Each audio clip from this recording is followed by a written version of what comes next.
me. It's John Crump Live, but it's Flying Rich here. John said to drop his channel if he doesn't make it.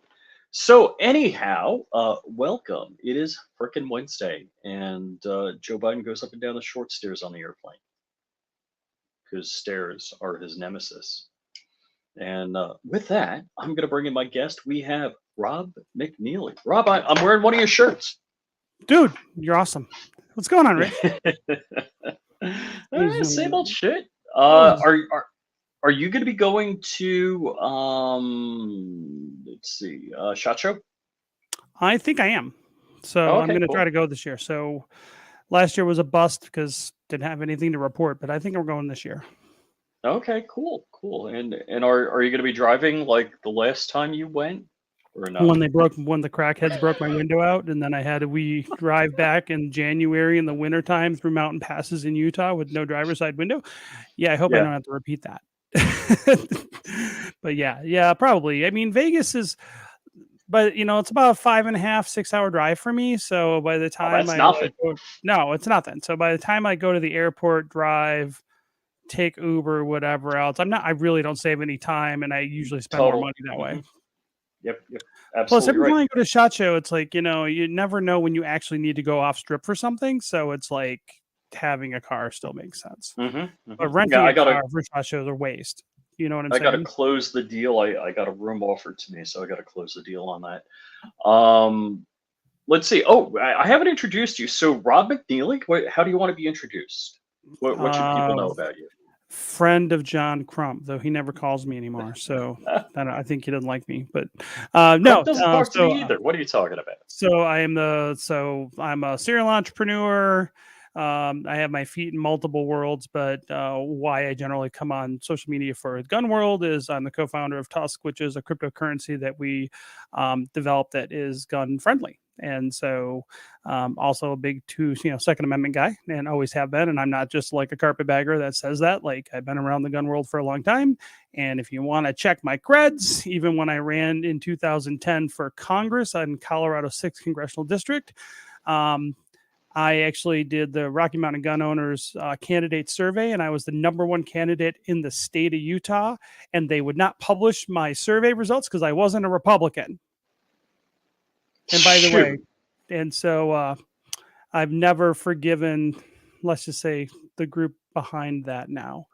Dudley, I'm looking at you because Dudley's a scumbag for that. The guy is totally a scumbag. So based on that, no, I don't like Dudley at all. So, is that NAGR Dudley?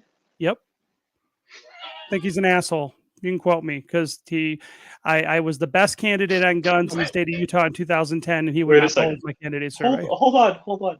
What is the saying? They may suspect you're an idiot, but don't open your mouth and remove all doubt. I don't think Dudley I'm an idiot, but I'm just saying is my experience with Dudley in 2010 as a libertarian candidate. I was running for the Libertarian Party because Republicans wouldn't give me the time of day because I'm a libertarian, and I was treated horribly because Dudley only likes social conservatives first, then gun people second. So that's my direct experience. Now it's 2010. Maybe he's changed his tune in the last 13 years. I don't know. I don't care. But do you know the story about Dudley coming on this show? No, but he also had a lot of DV problems after I left Colorado too, but that's a different issue. I'm not going to bag on him. What happened with you coming on the show? Dudley, like, he cursed out John, stayed on for a bit, and then rage quit. Why?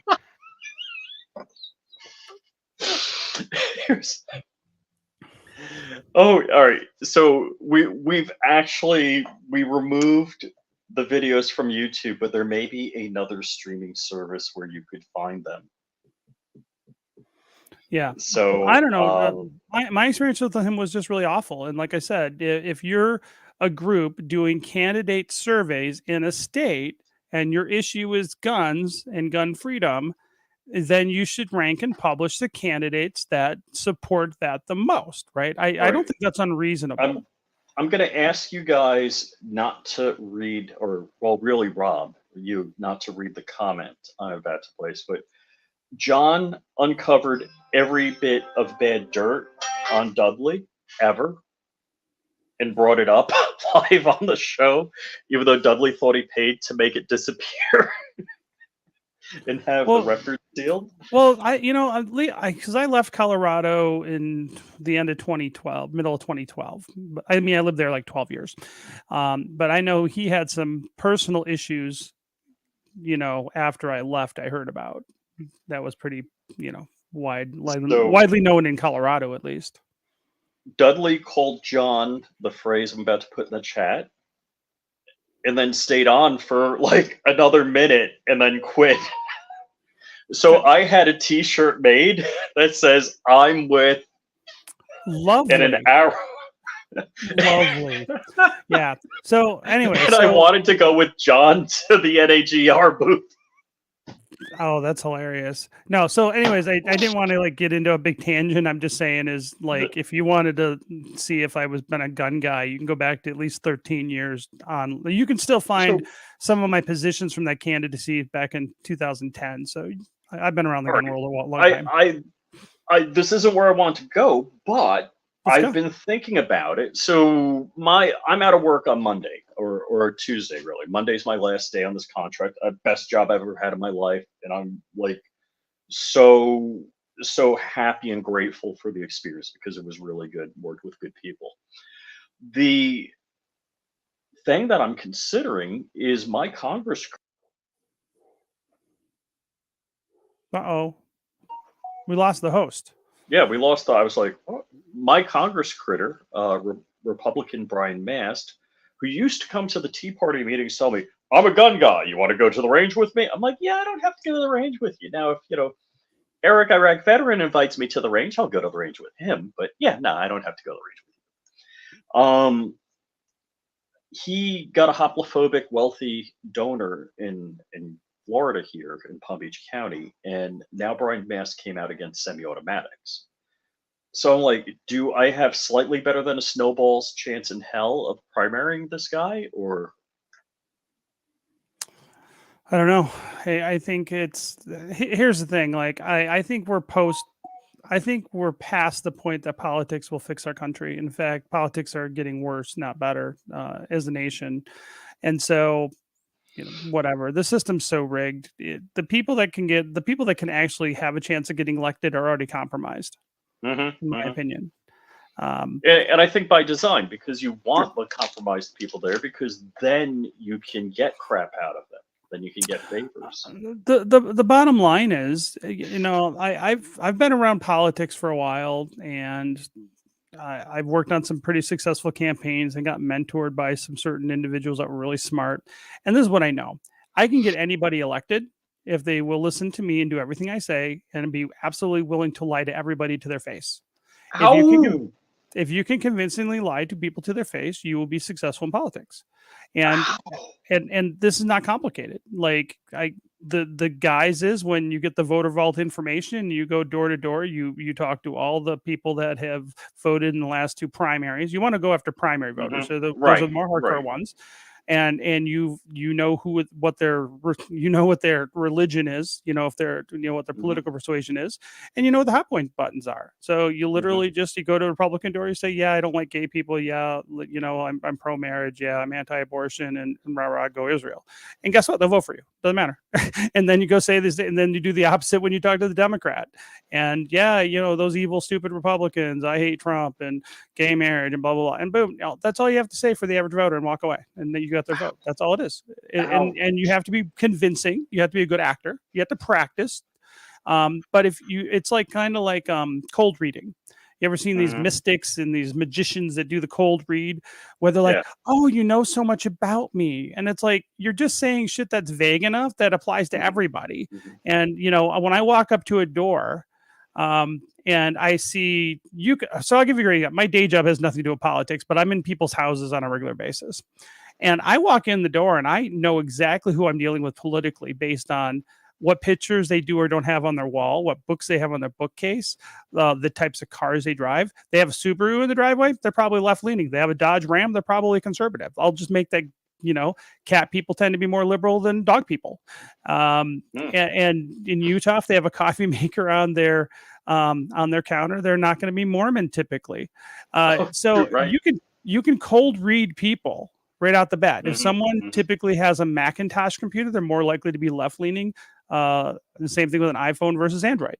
There's all these little political tells that people have. So if you want to develop and cold read people, Mm-hmm, and you mm-hmm. just know the bullet points, right? Just listen to talk radio. You know what a Republican Right, thinks just by listening to Glenn Beck or right, Hannity. So it's one of right. those two. That so Republicans believe somewhere between Hannity and Beck.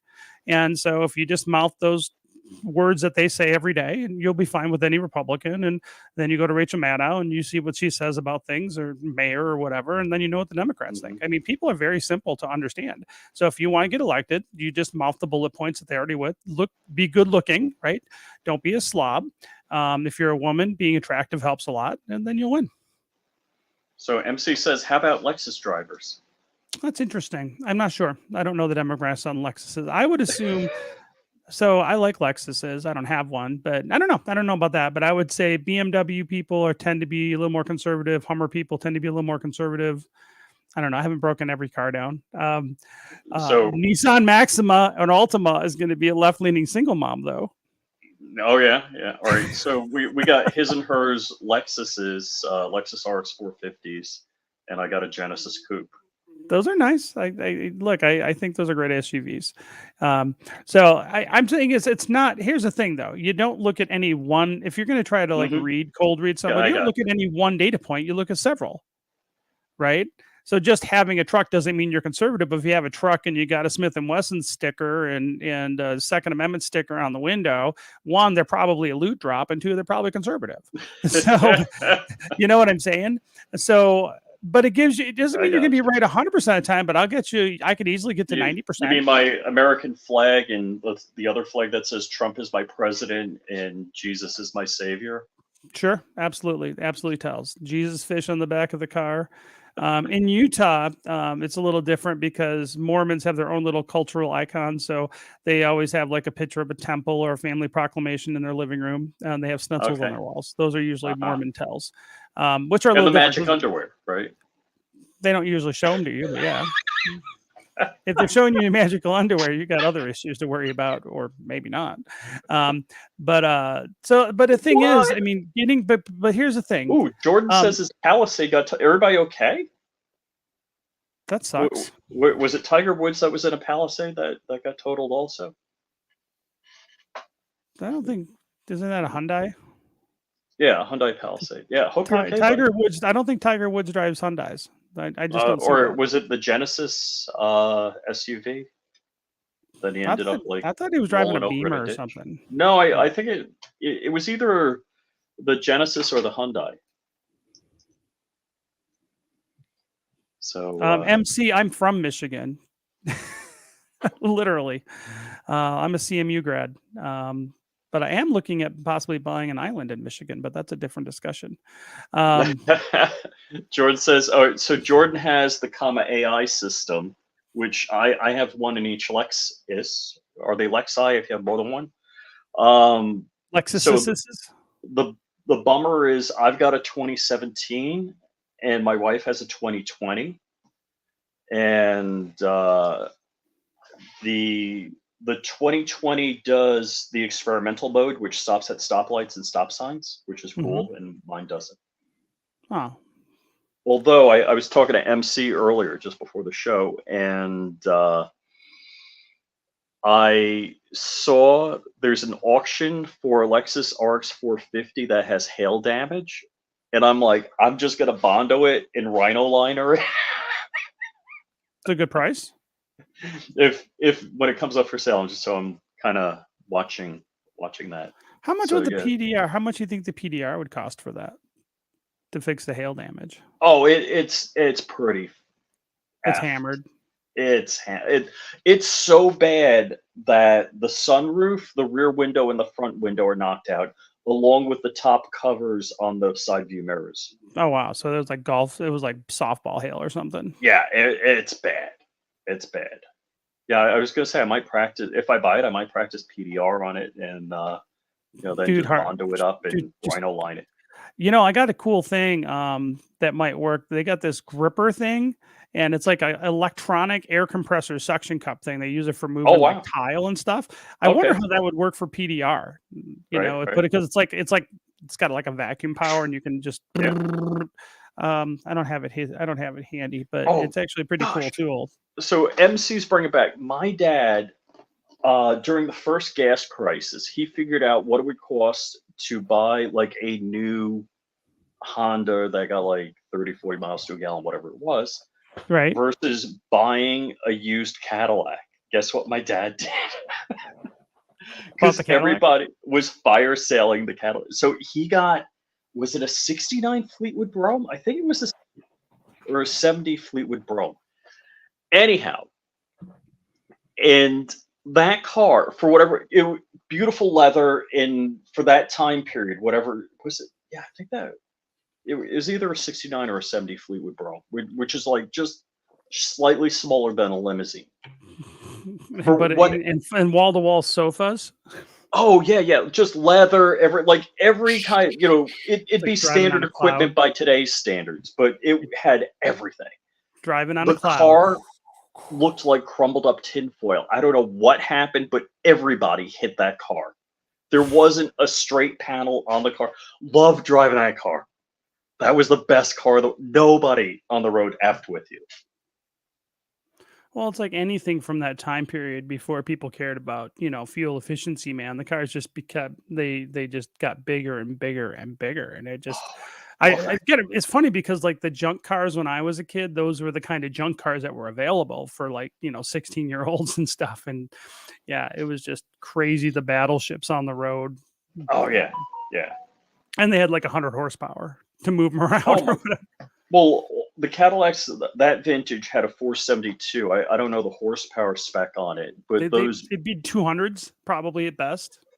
the torque when you hit the gas, the car would rock. Well, my first car was a 75 Firebird with a big block 400 in it. Okay, And so you know all so about that. the tire I could squeal the tires off the line, but only after I cleaned the spark plugs because it leaked so much oil and my head gaskets were basically blown. Oh, So it would run great for like 2 hours. So if I really wanted to have a good power day, I would literally have to take all the spark plugs out, clean the spark plugs, put them back in, and then it ripped until those got messed up. So it was pretty fun though. I spent more on the B&M shifter than I think I did on the car. yeah, yeah, yeah. Well, that's like the cars nowadays. I don't think I changed the plugs on my 2007 Envoy until it was like 150,000 miles. Yeah, And new and cars the are different. Lexus says after 60, but you have to pull the intake manifold. It's a transverse V6, and the Yeah, heads are up against the firewall. So pain in the I'm arse. like, yeah, I'm not. Until the car starts running bad, I am not changing the plugs on that. And depending, I mean, usually they have coil packs on them, depending on the car now, Yes. right on the Yeah. plug. So do it Hmm. all at the same time. I'm Yep. probably going to I have a late model Kia for my work car and little SUV. And I just crossed 100,000 miles on it. And I'm going to probably do the coil packs and the plugs pretty soon, but it still runs like a top though. Everything else I have is Japanese. First Korean car, but everything else I have is Japanese. Well, and so having the 2007 Envoy, I want to have like an American car. Of course, it's made in Canada, and so is my Toyota. I mean, my Lexus. So it's like, yeah, big deal. I, They're both made in Canada. I like Korean and Japanese vehicles. I'm done pretty much with American cars at this point. I mean, I'm from Detroit and I worked in the auto industry for a few years, and I have relatives that still work in the auto industry. But I just the basically the virtues around the Japanese automakers versus the American automakers, their attitudes are just completely different. How they view quality. And I worked Hmm. for a Japanese auto supplier when I was in the Detroit area, and looking back, by the way, that was my best corporate job I ever had. I wish I would have stayed there longer. But I think the Japanese just have much better, values. Hmm. They Hmm. really do believe in quality and the vehicles are made better. I think the thing is like in the kind of in the 90s, up until when I was growing up, once an American car hit 100,000 miles, you threw it away. It's Oh yeah. just expected, right? 100K, it's Oh trashed, and they usually yeah. were. I mean, it's funny. You look at how many cars from the '80s just don't exist. Try to find me a Chevette or a Dodge Horizon somewhere. They're just not existent. Like they, No, not that they no, they should be, crushed but them all. because they're garbage. I mean, they were Yeah. garbage then. But you go through now, and I think what happened is the American drivetrains got a lot better, like in the late '90s. Um, so I think the American drivetrains are almost as good as the Japanese vehicles. The problem is it's the rest of the things in the car that suck about American vehicles. So in engineering, they have this term called mean time between MTBF. MTBF.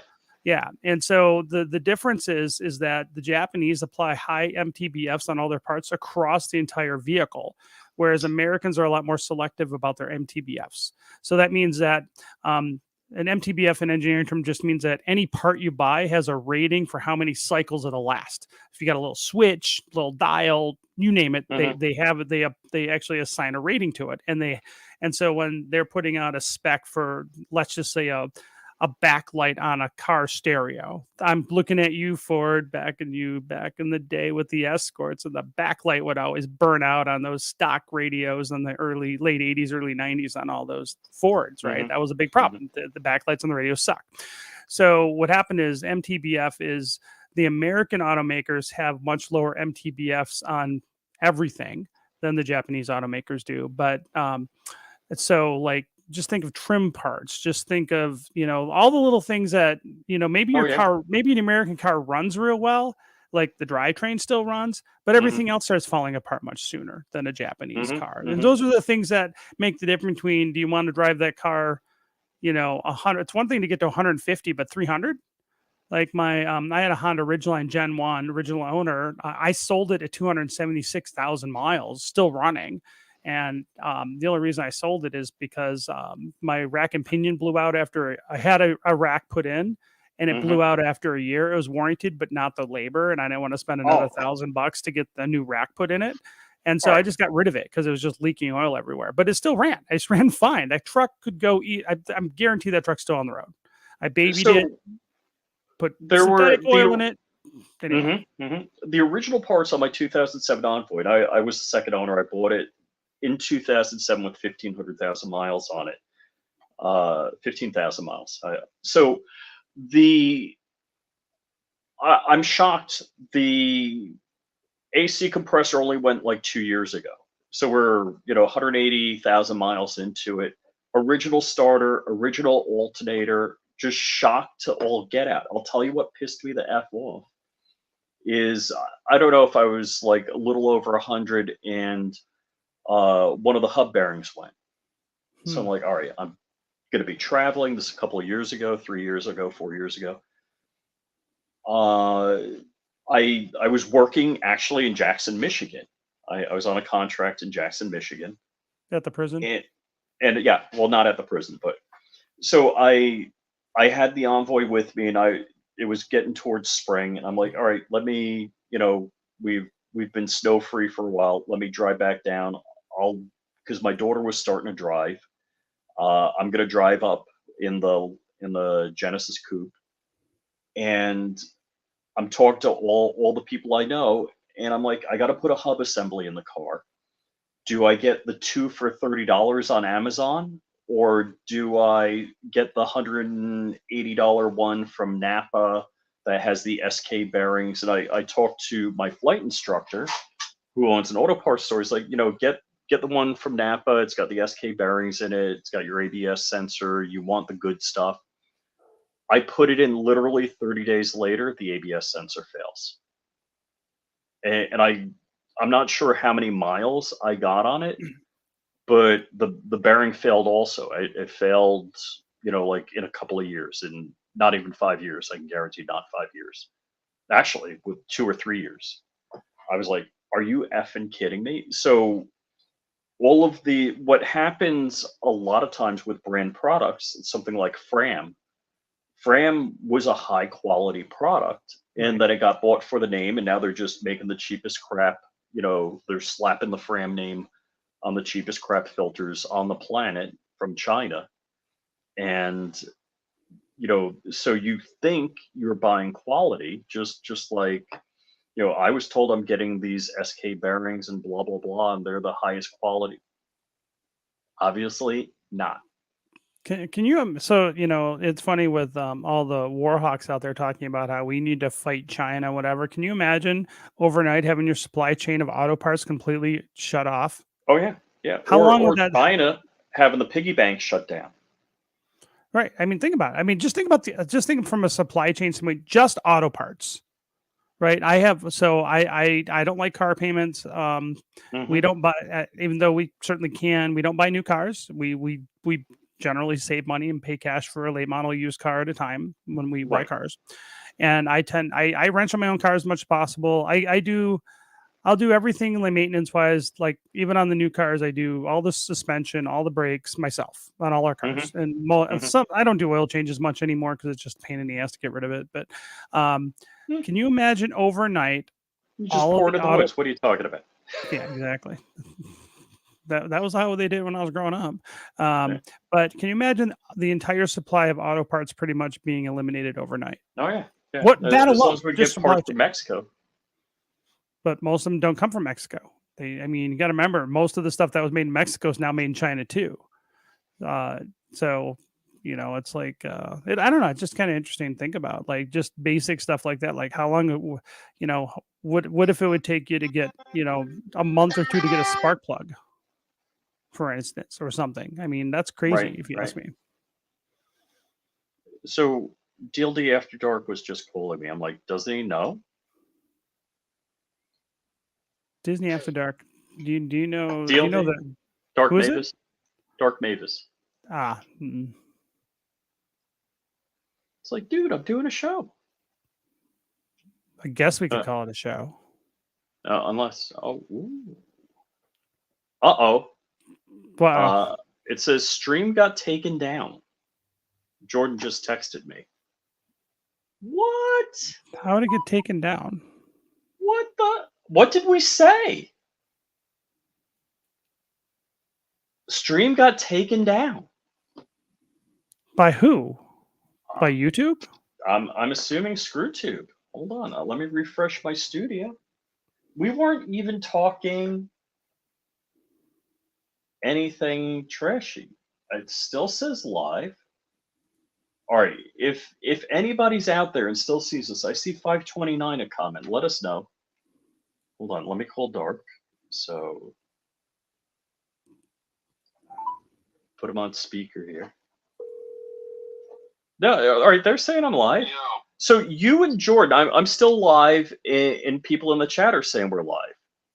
So you're live on Flying Rich. I just checked, but you were pulled off of John Crumb. John Crumb I think Live, John did so- that intentionally. Okay. Yeah. Oh. It was the video was removed by the uploader. Oh, So okay. It pulled it from the channel. My guess would be one specific topic that he probably didn't want to discuss on his personal channel. Oh, okay. Okay. Yeah, just a guess. But also, I'd be really curious for a Tusk update because it's been a while since we had Rob on. I love to hear kind of like what since he last came on, kind of what's the update of Tusk like? Has it increased in value? Like what kind of thing? So let me know. Okay. Would, Rob's hearing you. Everybody's hearing you. You're on speaker. I am hearing you. I would love a Tusk shirt. I'll wear it on all my live streams. Dude, send me your sizes. Hank Strange's show. It's Dark with DLD, by the way. I was just on Hank Strange's show, and we were, showing you guys some love. So I'll let you guys get back to it. All right, man. So, yeah, anybody in the chat want a shirt? I think we still have some. I'd be happy to send some out. So just DM me on Twitter or something with your size and address, and I can send something out. So where we are, we're rebuilding Tusk to like Tusk 3.0 right now, and it's been like a 6-month project. And that's why I didn't go to SHOT Show this year, because we were just building out some stuff. The problem is we're open source, and we're a community run project. We're not a company. And since we never did any legal ICO, we don't have a massive war chest to pay full-time developers. So the people developing Tusk are part-time volunteers, essentially. So it's a slow, tedious process, which sucks because I'm so impatient as a person myself. But I'll tell you what we're doing, and I'll give you, so what we're doing with Tusk. So we've talked about this before with these things called non-fungible tokens, right? And all that is a non-fungible token is an individualized token that can do things like prove digital ownership of something. It's a verifiable token. And that token, when it's created and connected to any media file, can be, you can prove digital ownership of a picture or video or anything you want, any kind of digital media. So that's what an NFT is. A lot of people, they know that the NFTs got real popular for people buying $1 million monkey pics. I think it's an interesting proof of concept, meaning digital art, but I think that's actually just scratching the surface of the utilitarian aspects of what NFTs can do. So what we decided to do in NFT world is we wanted to build out some things that don't exist in other NFT platforms anywhere. So one of the things that we're doing is we're going to be making it so NFTs created on Tusk will have the ability, so every time they're bought and sold, the original creator can put in a royalty commission to that back to that original creator. That's cool. So now, right now, OpenSea and Ethereum are that's like the go-to for like digital art products. The problem is if you you can get a royalty on OpenSea, but if someone takes that NFT to another marketplace, and OpenSea is just like an eBay, it's a marketplace for people buy and sell NFTs. There are multiple NFT marketplaces out there. So if you build one on Ethereum, an NFT on the Ethereum platform, and take it to OpenSea, and then you sell it to somebody and they sell it to someone else, and that someone else takes it to another platform, the original creator doesn't get their royalty. And so we're making it so that anywhere you buy and sell an NFT on Tusk, the original creator can put in a royalty and get that royalty reward anywhere. That doesn't exist on any other platform. The other part of that is what we're trying to support. Also, is we're going to make it so you can transfer and sell royalty rights. So for instance, say you're a music artist like Taylor Swift, and you want to release your songs, your music as NFTs. That means every time someone sells or trades that NFT in the future, Taylor Swift would automatically, forever, on the Tusk platform, get a royalty to her royalty rights. That's cool. We're making it so that she can also sell the royalty rights. So think of it like someone buying and selling the Taylor Swift catalog or the Beatles catalog, the rights to. So what we're saying is, I like that because we have the problem with YouTube all the time. People are claiming royalties, for music or so that like me or John paid for. Yeah, and so this gets the ability that anytime, forever, they're tradable. So those are like the two big things we're kind of focusing on right now. We think there's a lot of interesting purposes or applications for that technology. It's not just for instance, going through and doing the music thing. That's just one element. So we're building this out. And the other thing we're doing with NFTs, which no one's doing anywhere, is we're making it so you can make an NFT and then put a fungible backing underneath it of Tusk. And so this could get into securities, like understand, right? There's some things that could turn this into if anybody built these kind of assets on Tusk, this could get into securities law. So you have to do your own diligence on that. But what it allows for is things like gift cards. So you could make an NFT gift card that you could say, hey, I'm going to make this NFT, and then I'm going to put $1,000 worth of Tusk underneath it that can be exchanged out or cashed out. And so we're building the ability on our platform. We're not building those. We're making it so we're creating the tools and the platforms so other people could build those. So you could make a gift card out of that, or you could make a mortgage-backed security out of that. And so we're doing things with NFTs that are unknown right now. I think one of the things that we're looking at doing is using NFTs for coupons. that are verifiable. So talking to a lot of, so again, I'm going back to utilitarian uses of our platform. So for instance, say you're a gun company, right? A lot of gun companies have like Optic Planets has Optic Bucks and Palm, Primary Arms has their own. Yeah. They have these royalty programs or loyalty programs, right? They could use Tusk, for instance, instead of those point systems. There's one cool thing they could do with just Tusk anyway. But what we're saying is you could go through and create a buyer's club. And so you can say, hey, we're going to get you, you pay $25, you get the 2024 NFT. And if you have this NFT in your wallet, then you automatically get a discount online. But also you can actually real time, if you have a barcode or a SKU that's put into the NFT itself. So you can make a unique barcode as part of the NFT, which is also unique. Assign that to people, and then they can get into events, say Vegas, the SHOT Show. Hey, you got the 2024, Buyers Club NFT. You just need to flash your phone, and you're on the list. So there's lots of interesting options you can do with these kind of tools. But I think coupons are going to be a huge thing, and this is why. Right now, what about affiliate links? Is there a way to do affiliate links so I can make money?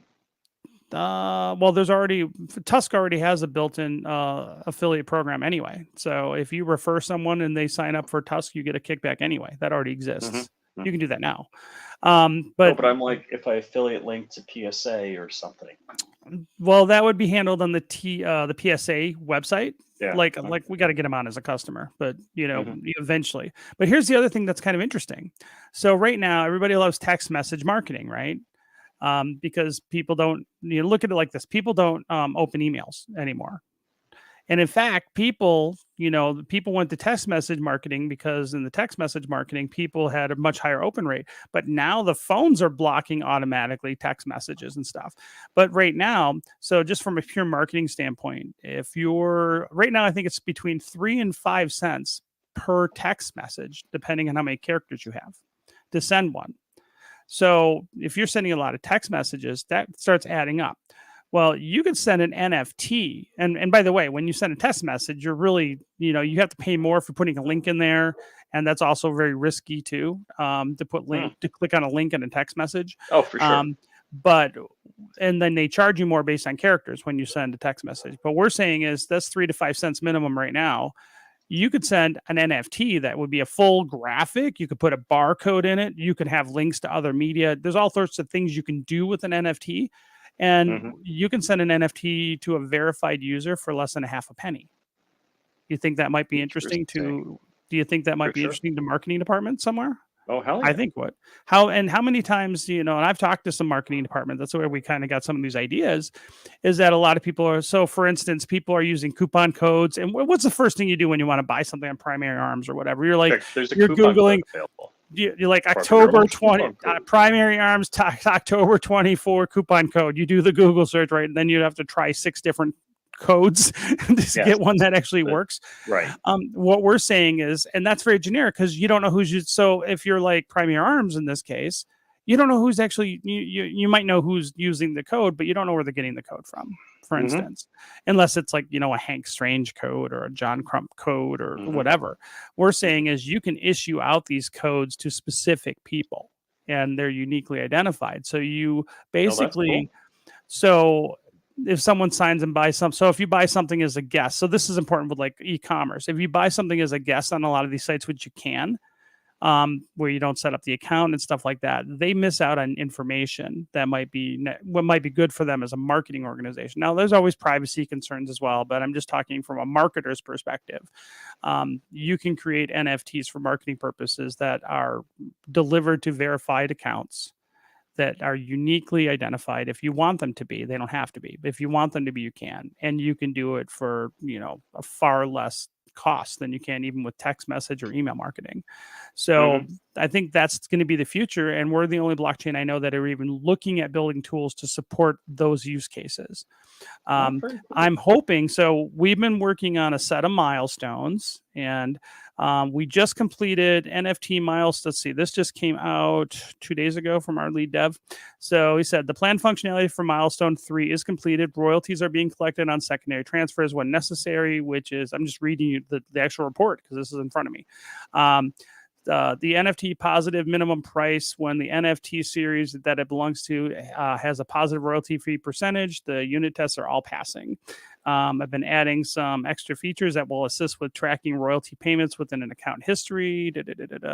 Both of these should be helpful to accounts to understand why their balances change a little bit, because there's a royalty every time you buy and sell something. There's a royalty, so it's gonna be able so people understand when they buy something and there's a little more taken off the top. This will explain why, because some people aren't going to know that there's a royalty all the ways. So also been working on some extra features in the form of an optional NFT history plugin to help royalty claimants track the flow of royalty payments that are associated with an NFT series.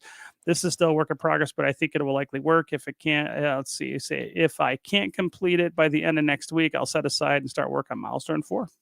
So we're kicking butt. I'm hoping by Christmas we'll actually have to, essentially we have to implement these. We have to do a fork on our blockchain, so that requires essentially a restart with the block producers to run the new code. I'm hoping to do that by Christmas. If not, hopefully by SHOT Show. So I'm fingers crossed that I'll be at SHOT Show and I'll have something to show people. So that's the whole thing. But anyways, I know that's really, really boring and all this kind of stuff to a lot of people that are non-techie. But trying to develop these tools, and again, this is developing NFT and crypto tools that don't exist. These are ideas that we came up with as a team of what we said, what could you do with an NFT? Like, that's where we started from. That's not a monkey picture, right? That's kind of like, and by the way, I think monkey pictures have valid use case as well, but digital art. I always say monkey picture. I really just mean digital art, but I like monkey picture because it makes more sense to most people who are not in NFT world. But I think we said, what would be a good application and what set of tools could we use that would be beneficial to people that are not in the crypto world now, right? Because it's not about, with Tusk has never been about when number go up, right? To me, it's always been, let's try to create something that solves actual problems in the world, that is useful in the world. And if we do that right, number will go up on its own. I don't have to try to pump and dump or worry about coin price. And I've not been ever worried about coin price. I've been worried about trying to create a platform and get people to use it for something interesting. So I really think that things like coupons and really focus on creating a platform where creators of content can get their royalties, creators of digital art, creators of digital music, things like that can get their royalties. I think those things will be very attractive to end users. And I think that'll bring users to our platform. And to me right now, that's all I care about, is bringing users to the platform. And I think next year is going to be a good year for us if World War III doesn't blow the planet up. But so bar World War III happening, I think we're going to have a good year with Tusk. So that's my long-winded update about what we're doing. So we are doing stuff. It's just quiet because who wants to hear about nitty-gritty, programming tests and things like that? And to me, I'm not about hyping vaporware. I want to have something that I can literally put on my phone and then walk around to a SHOT Show booth and transfer an NFT to somebody.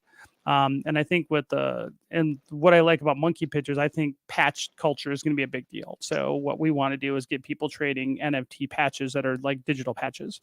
And so that's kind of how we're going to try to roll it out, at least to the 2A community, is start saying hey, let's have a John Crump patch.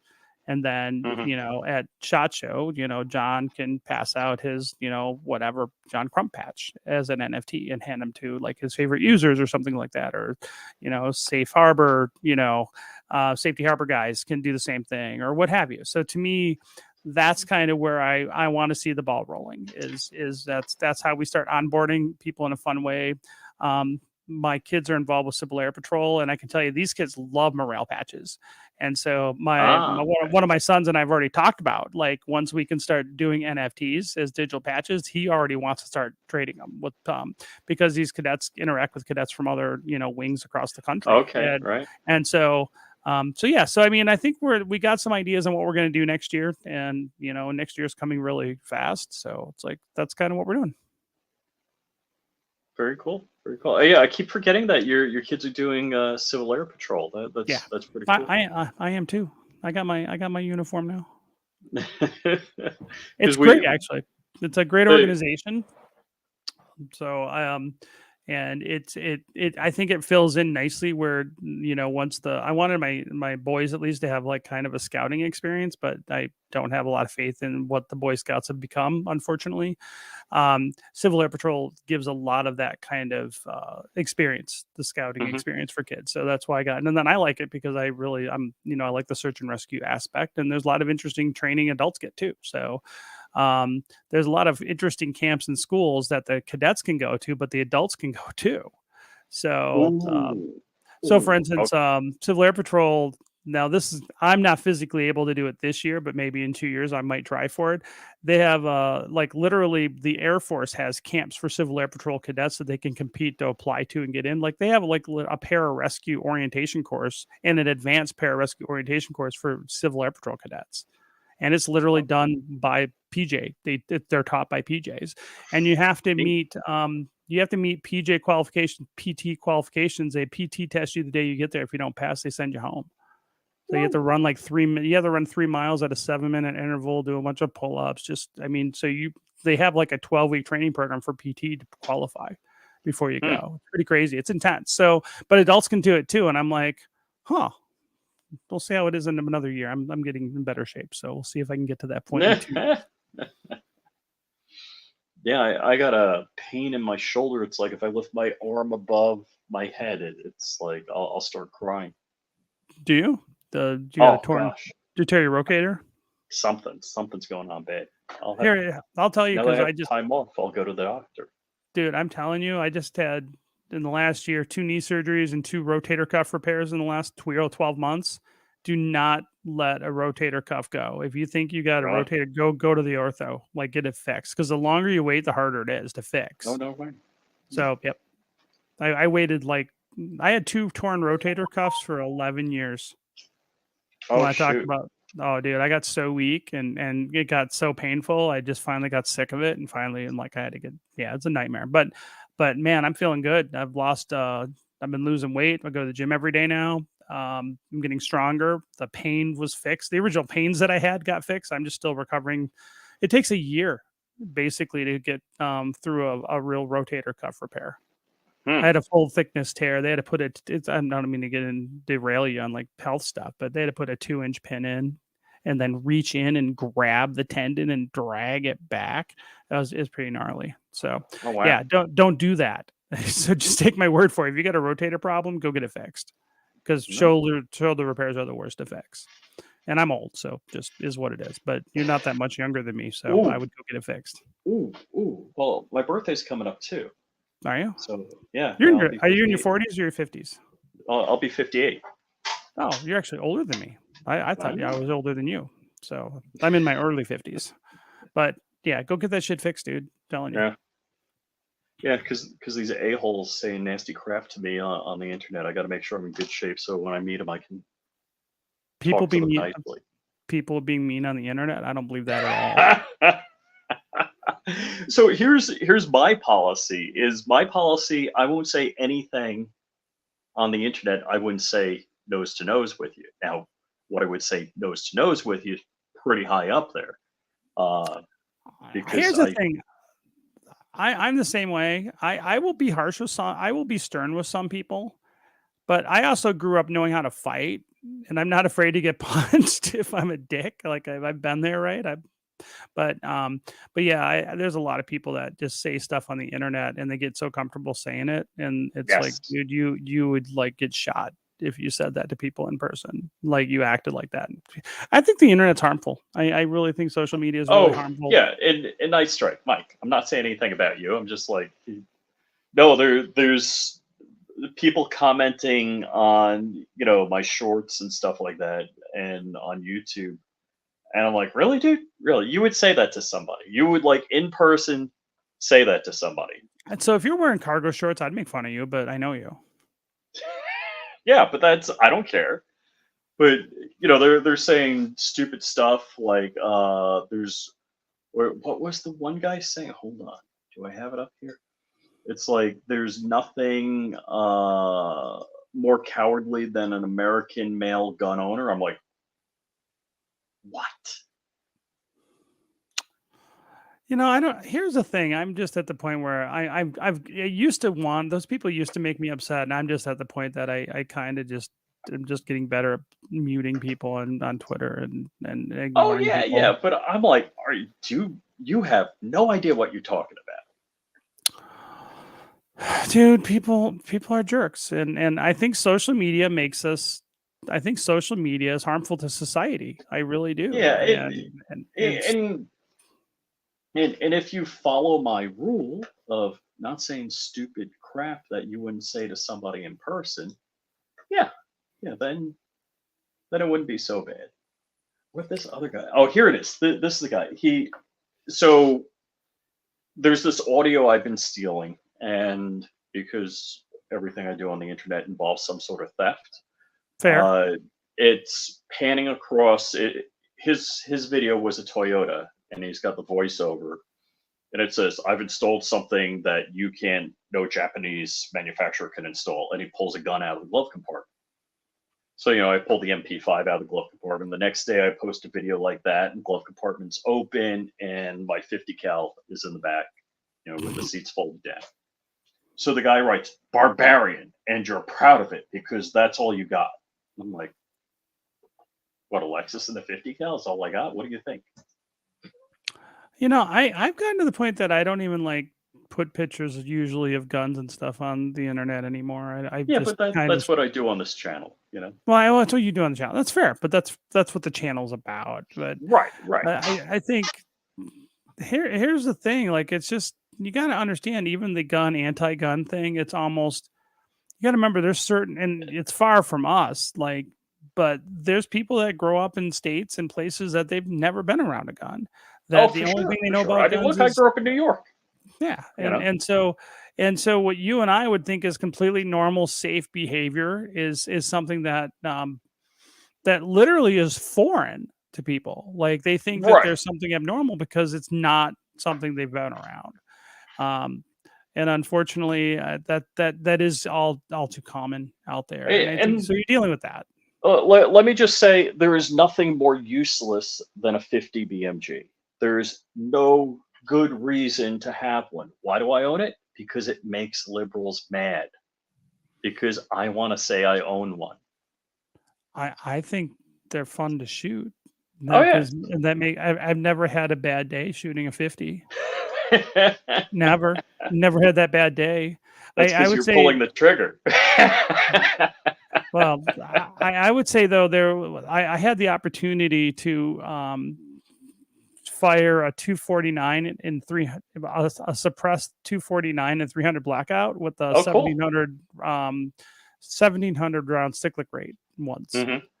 And that was probably the coolest gun I've ever shot, because it sounded like an Apache shooting. Oh yeah. And I never had a bad day shooting that either. But there's actually all right. So I don't want to get into politics, but let's say we ever had the Red Dawn scenario, right, where we get invaded or what have you.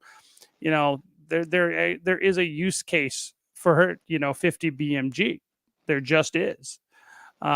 And I think it's very arrogant and almost hubris to think that the United States will never or could never be invaded. I don't think that's realistic. I think there's many scenarios where the U.S. could be. What do you mean? We are getting invaded. What are you talking about?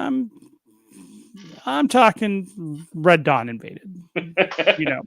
So there are situations where you might need an anti-material round rifle. And have that handy, and you never know what that's going to be.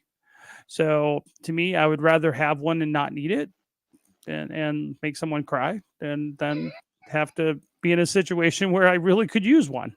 Now, I hope I don't ever have to encounter that in my lifetime, because that would be a very bad day for the United States. But, you and I are like Cold War kids, right? We're Gen Xers. Yeah. And so growing up back when I was a kid and looking at the state of the world and even the state of our country now, I can honestly say a guy in my early 50s who likes to think himself, astute in understanding geopolitics to some degree. I don't feel we've ever been this close to like a World War III in my lifetime, even though I grew up in the Cold War. I don't think we've ever been Correct. closer than Yeah. we are right now. I don't think, and Yeah, I think but unfortunately, who are the a-hole scientists that move the doomsday clock closer to midnight all the time, but they don't do only when Republicans are in office? Something concerned scientists or something like that. I love that. Yeah. I mean, they should just like rack it around, move it ahead like 60 minutes. Well, we're giving another $100 billion to the Ukraine and Israel now without a vote of Congress. So you tell me, like, you can vote for war or vote for war. I don't. Let's see. Rob and I had a long conversation about this last week. The financial part, I'm out. I'm calling bankruptcy. I'm done. Well, you guys stand on your own. Well, yeah, here's my simple take on any of these situations, and I kind of talked to you a little bit about this, and like I don't want to get political, right? Because and what I tell people is everybody wants to I guess we're going there, right? But everybody wants, like, if you look at right or left in the United States or even globally, everybody wants you to pick a side and root for a side. I'm saying as an American, I don't effing want to pick a side because it's not my fight.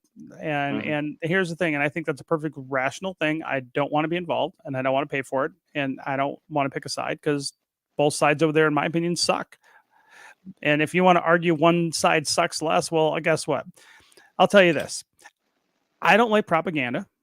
I don't trust governments. I mean, think of it this way: like, so people want to pick a side when there's like rampant propaganda going on. Look, I don't even trust my own government. I don't trust my own media in my own country. Why in the hell would I trust the media and governments of two other organizations that have been fighting with each other for 50 years over religious inspired claims on land? And so to me, we got our own problems in the United States that we don't have to go looking for problems outside the country. And that's my take. We don't have to choose a side, and there's nothing, in my opinion, in the Middle East worth going to World War III over. And I think, unfortunately, I think the United States is going to go the way of Rome, and we're going to die under the weight of our corruption, political corruption, and our debt. And when people are just willy-nilly giving $8 billion here, $10 billion there, $100 billion there, we're just killing the dollar. And so to me, that's my big concern. As an American, I'm worried about my own country. I'm worried about our own culture. I'm worried about our cultural differences in our country. And I am worried about the collapse of the dollar. Because here's why. Even though I've been involved with cryptocurrency, and part of the reason I wanted to create Tusk, going on 6 years now, one of the reasons that we said there is I thought even 6 years ago that at some point the US dollar will probably fail. That was way before COVID, right? And Trump and Biden's money printing spree. And so what I know is that when the US dollar fails, which it will at some point, millions of people around the world will die. When you have a currency collapse, especially that magnitude, remember, it's not just going to affect the US, it's going to affect the globe. Global trade primarily is still done in dollars, though that's changing quickly, which will actually hasten it. But millions of people around the world will die when the US dollar collapses. This is a real fact. That's what will happen. And I'm not rooting for that to happen sooner. I would rather that we stop spending recklessly, stop spending and stop funding the defense and picking sides in conflicts we can't fix or solve. And refocus our budget as a country and try to fix the dollar. I think we should try to fix the dollar personally. We shouldn't let it collapse. But the insane amount of printing that's been happening over the current and the last administrations is just berserk and bonkers and insane. And I believe now, unfortunately, I think the dollar will collapse. I don't think there's any way to fix it because the politicians don't care. They're not even trying. And so those are my biggest concerns about this. And so everybody's like, let's pick a side on these retard 1 or retard 2. Pick which retard you like the best. I always say like these conflicts in Ukraine and Israel. It's like think of it like this. and see if this makes sense to you, Rich. It's like, at least when I was growing up, I was always taught that we're conditioned to believe that there's always, when there's a conflict, there's always a good guy and a bad guy. But when you look at the real world, especially if you've ever had to deal with conflicts, both sides are wrong or partially to blame on almost every conflict when involving humans, right? There's not a clear-cut good guy and a clear-cut bad guy. Everybody wants to pretend there is, and they'll have propaganda to say why there is. But in reality, there's usually, it takes two to tango actually is true. And so when we go back and people want us to get involved in these nonsense things, it's like, dude, we got to fix our stuff. And if we don't fix our stuff, we're going to really be in a world of hurt in this country. And that honestly is my biggest concern. And our politicians are literally driving us over the edge with the spending. Absolutely. And Congress isn't even approving this, which is even more insane. Like there is no representation now. There's zero representation at all. And that to me has me most pissed off about this stuff. On top of that, my Twitter feed is full of trash. I'm muted. You wouldn't believe the words I have muted now because I just don't want to see this crap. Anyways. Did I go too deep? Well, actually, I got to be somewhere at 6:30, so we got to wrap. So, Rob, as always, thanks for coming on. I do appreciate you, and I like what you do, and we have good conversations. Well, Rich, I appreciate it, and appreciate coming on. I love coming on your guys' show. So anytime you want me to have me on, I'm getting back into getting reacclimated to the 2A world. So I think I need to start getting on more streams anyway. But if you ever have any openings, just count me in. I'll jump on. Sure. Yep. And so when am I coming out to go skiing? Dude, I got a room. Like, seriously, we got a guest room. We have a guest room no one slept in. Like, I got a brand new bed in there. So do you want to come out? Come on out. Okay, cool. I'm not joking. Seriously, we have a nice. Oh, I'm telling my wife. My wife she's going to be right there. Well, good. Are you coming with her, or is she coming on her own? I'll send her on her own. Take my wife, please. Right. No, she always wants to go skiing. It's a good time. So cool. Alrighty, man. I gotta go. So thank you, Rob. You guys have a great night. And everybody in the chat, thanks for hanging out.